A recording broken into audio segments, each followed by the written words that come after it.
Bahujan Samaj party ने जमीन पे काम नहीं करना छोड़ दिया।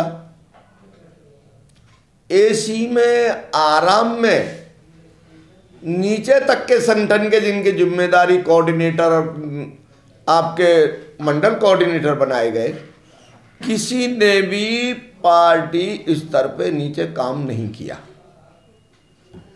पहले संगठन सीधा बहन जी से जुड़ा रहता था, अध्यक्ष, और वो रिपोर्टिंग जो जमीनी स्तर की थी वो बहन कुमारी मायावती को जिले का संगठन या विधानसभा का संगठन सीधा सीधा जो वस्तु स्थिति थी उससे अवगत कराता था। क्यों? कि कहीं मेरा बॉस नाराज ना हो जाए। सबसे ज़्यादा जो बसपा में पतन का कारण बना है, इसमें कोऑर्डिनेटरों को इतनी बड़ी जिम्मेदारी दे दी गई कि जो संगठन के लोग नीचे हैं उन्होंने तो काम करना दिया छोड़, उनको अपने बॉस जो कोऑर्डिनेटर है उसको ही समर्पण से काम करना, पार्टी से कोई लेना देना नहीं रहा। पार्टी के काम से जमीन पे कोई काम नहीं रहा। वो सीधा, क्योंकि उसका जो पद है, जो उसे मंडलकार वो मिला है, वो उस कोऑर्डिनेटर से है, और कोऑर्डिनेटर ने अपना निजी स्वार्थ देख करके कैंडिडेट कौन सा सामाजिक स्तर अच्छा रखता है, किसकी पकड़ या पहचान है, उसको तराजू के हिसाब से तोल दिया। तो जो वस्तु स्थिति थी, जो करता निश्चित रूप से जमीन में बहुजन समाज पार्टी का काम करता था, वो इस चुनाव में निष्क्रिय भी हो गया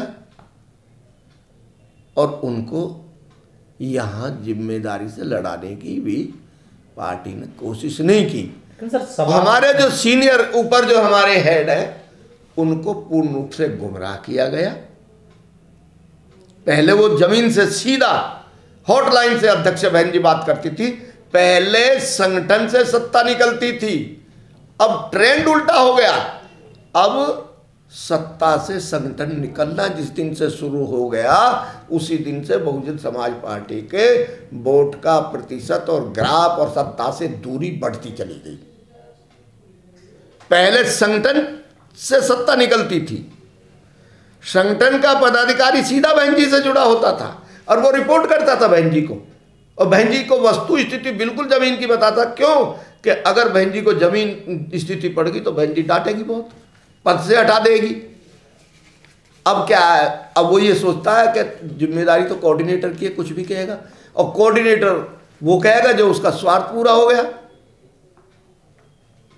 तो पतन का कारण हमारा जो है, सत्ता से दूरी का कारण है, वो ये रहा है बहन जी का अति विश्वसनीयता कोऑर्डिनेटर पे रखना।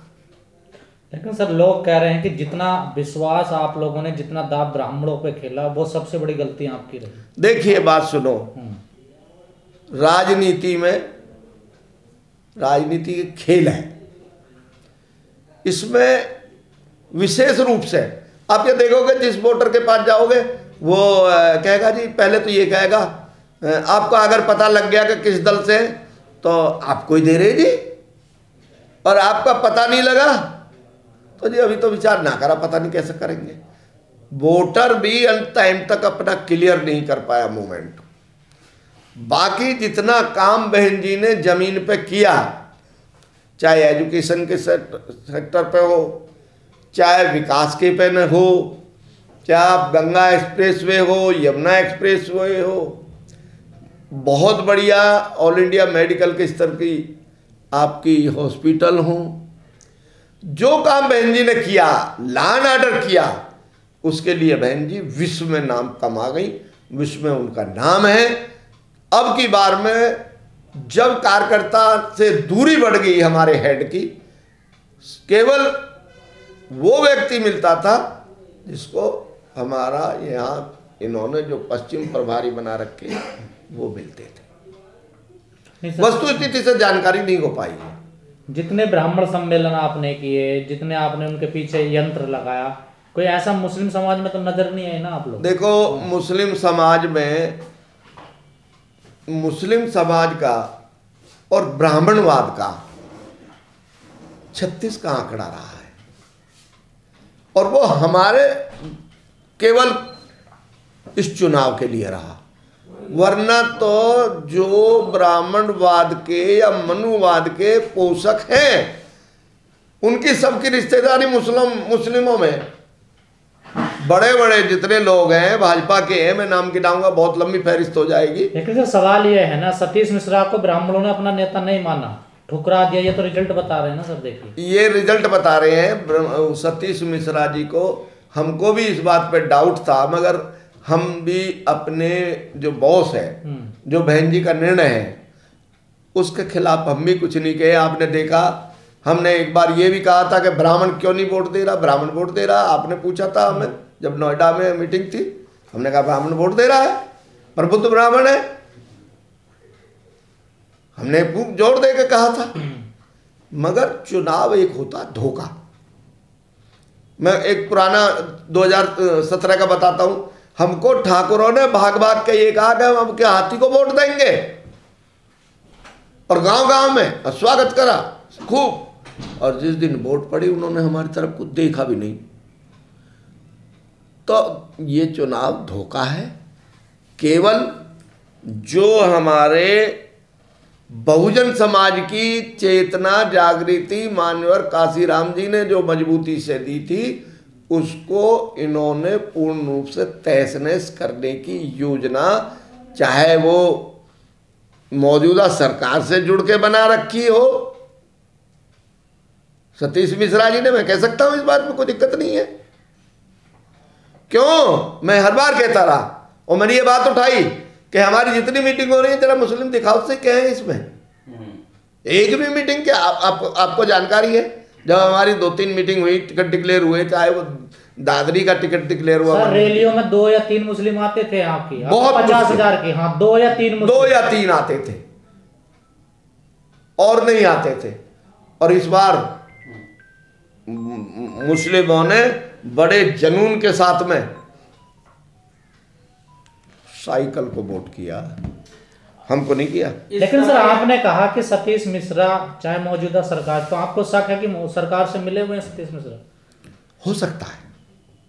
नहीं, ये तो आरोप पहले से लग रहे हैं ना उन पे। देखो, लग रहे हैं, और उनकी पूर्ण रूप से इस चुनाव में मुख्यतः भागीदारी रही है योजना में। हमारी बहन जी भी ज्यादातर उनकी लाइन पे ही बोलती थी। हाँ, स्क्रिप्ट वही लिखते थे।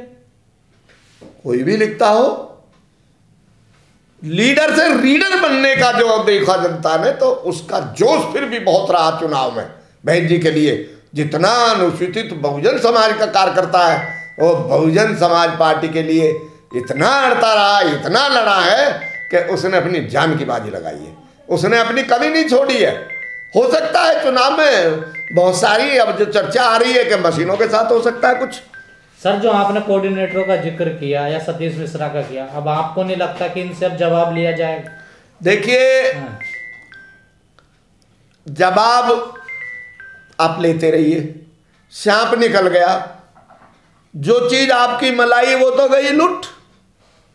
घर तो आपके घर में तो आग लग गई, क्या जवाब लोगे? जवाब तो प्रिकॉशन लेने का है कि किसकी विश्वसनीयता पार्टी के प्रति और मिशन के प्रति। ये लड़ाई मैं बिल्कुल कहता हूं कि ये इस वक्त देश के अंदर लड़ाई अंबेडकरवाद और मनुवाद की है। अंबेडकरवाद को बचाना तो भारत बचेगा, वरना भारत के अंदर बहुत बड़ा क्रांति की संभावना हो सकती है। लोग कह रहे हैं अंबेडकरवाद खत्म कर दिया बीजेपी ने। बीजेपी अंबेडकरवाद तो धीरे धीरे खत्म हो रहा है। अब आप देखिए, जनता भूखी है। अब तक तो राशन भी मिला, गेहूं भी मिला, चीनी दाल वगैरह जो कुछ दिया, अब वो बंद हो गया। काम धंधा है नहीं, लोग क्या करेंगे? रोजगार नहीं है, क्या करेंगे? काम चाहिए, रोटी चाहिए। मगर इस सरकार में मेरा एक मन था कि जिस सरकार ने रात की नींद, पहनने को कपड़ा और खाने को रोटी या छुपाने का झोपड़ा, ये 4 चीज़ें जीवन के लिए आवश्यक है। जिस सरकार ने इन चारों चीज़ों में डिस्टर्ब किया वो सरकार नहीं रही। मगर मैं अपनी इस सोच से आज की जो चुनाव हुआ उसमें मेरी सोच फेल हो गई है। रोटी भी नहीं है, कपड़ा भी नहीं है, छत भी नहीं है, धर्म काम भी नहीं है, केवल अंधविश्वास धर्म के नाम पर सत्ता को लेकर जाना देश के लिए बहुत बड़ा खतरनाक है ये भविष्य।